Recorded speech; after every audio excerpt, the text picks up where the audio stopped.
You know, in a legendary movie, Field of Dreams, Moonlight Graham, played by the great late actor Burt Lancaster, gives a soliloquy about being so close to your dreams you can touch it, because his character played one game in the major leagues but never came to bat. Now, I'm not going to get overly dramatic and say that Ralph Cox wasn't at the same level of dramaticism.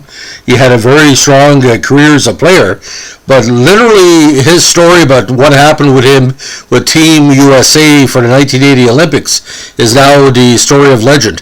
We'll get to that in a second, but Ralph Cox is much more than just one incident in his career. 5'11", 185 from the great and beautiful community of Braintree, Massachusetts. I got friends and family down there, and this goes out to a great follower of the channel, Peter Hunt.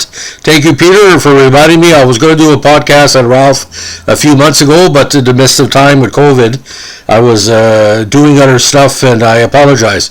So we're going to talk about Ralph. Now, he was selected by the Boston Bruins in the 7th round, 122nd overall in the 1977 NHL entry draft. Now, he came to major prominence for his high school hockey years at Archbishop Williams High School in Braintree. Now, he was one of the best players in the program's history. Now, he eventually graduated, no pun intended, to play NCAA hockey with the New Hampshire Wildcats men's ice hockey team. He was an NCAA first-team All-Conference at center in '79 and the ECAC Hockey Player of the Year in that campaign as well. He was the team's leading goal scorer for 3 consecutive years, and he's the only UNH player to ever score 40 goals in 2 different seasons. Now, he was in camp for Team U.S.A. and eventually won gold in the '80 Olympics, and he was the last player cut by Herb Brooks for the Olympic team that won gold against the Russians, Finns, and the Swedes. Now, there's been various published reports by Herb Brooks over the years saying that, if I can cut Ralph Cox, you have to make tough decisions. I don't know if he officially regretted it. Could he make Team USA better? Obviously, because he was a good center, but they were loaded at center for that tournament. So players get cut. I mean, Theo Fleury was cut from Team Canada. I think Charles Barkley was also cut from a national U.S. basketball team. So being cut is just of the moment. It's not indication of the talent. Now, he was eventually inducted into the New Hampshire Athletics Hall of Fame in '86. He then joined the Pittsburgh Penguins as a scout.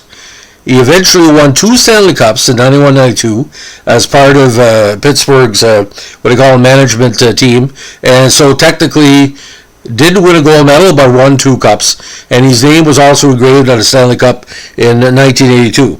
Now, his three children include Brian, Delia, and Dylan.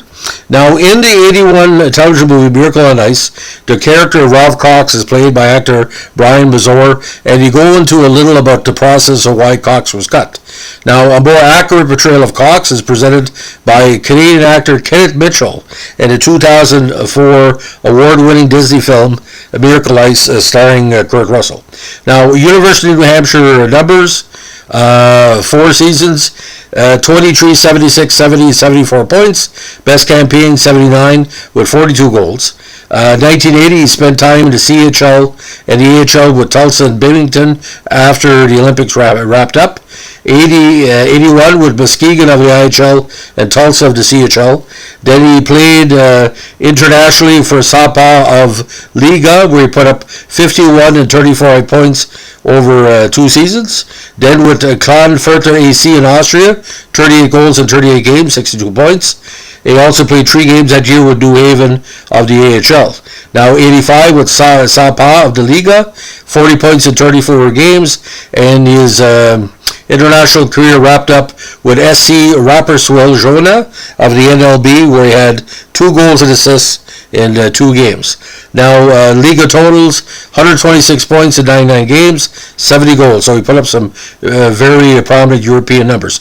Now, just a recap, ECAC Hockey First Team in 78, AHCA East All-American again in 78, All ECAC Hockey First Team 79, and again 2-time East All-American in 79.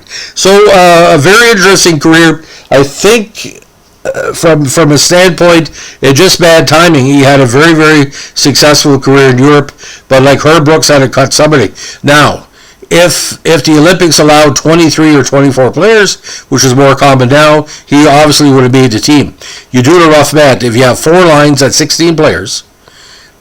So if plus your defenseman, that's 22, plus your 2 goalies at 24. So Herb was probably looking at somebody.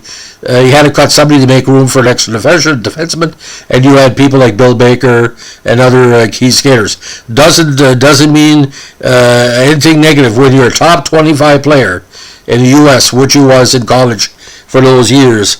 Somebody has to get cut, and it's unfortunate but like I said, it doesn't diminish his great talent and his great style on the ice.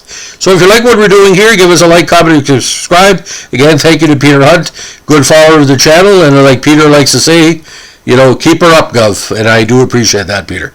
Have a good day. Bye.